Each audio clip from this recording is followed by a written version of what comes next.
କାହାକୁ ମିଳିନି ନ୍ୟାୟ?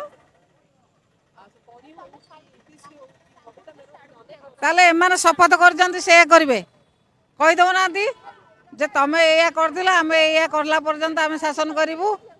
ଆମେ ସେଇଭଳି ଭାବରେ ନ୍ୟାୟ ଆମେ କେଉଁଠି କାହାକୁ ଦେଇନୁ, ସେ କହୁନାହାନ୍ତି ଆମେ ସମସ୍ତଙ୍କୁ ଆରେଷ୍ଟ କରିଛୁ, ସବୁ କଥା ହେଇଛି। ସେ ସେଇ ଅନ୍ୟାୟ କରିବେ ଯେ କହୁଛନ୍ତି ଆମେ ଯାହା କରିଥିଲୁ ବୋଲି ସେ କହିଲେ ବା ପରିବର୍ତ୍ତନ କରିବେ, ସୁଶାସନ ଦେବେ। କି ପରିବର୍ତ୍ତନ କରିକି ସୁଶାସନ ଦେଉଛନ୍ତି? କାହାକୁ ନ୍ୟାୟ ଦେଉଛନ୍ତି ସେ କୁହନ୍ତୁ କେତେଟା ଘଟଣା ଏଇଭଳିଆ କରେଇବେ? ସେ କହୁନାହାନ୍ତି ଆମର ଏତିକିଟା ଘଟଣା କଲା ପରେ ଯାଇକି ଆମେ ଲୋକଙ୍କୁ ନ୍ୟାୟ ଦେବୁ। କାହାକୁ ଦଣ୍ଡିତ କରୁଛନ୍ତି? କାହାକୁ ଦଣ୍ଡିତ କରୁଛନ୍ତି? ଆଗରୁ କାହିଁ ବସିଥିଲେ? 1 ତାରିଖ ଦିନରୁ ଯେଉଁ କଲେ ଟ୍ୱିଟ୍ କଲା ସେ ଝିଅ, ସେଦିନ କାହିଁ ବସିଥିଲେ? ଘଟଣା ହେଇସାରିଲା ପରେ ଦଣ୍ଡିତ କରୁଛନ୍ତି।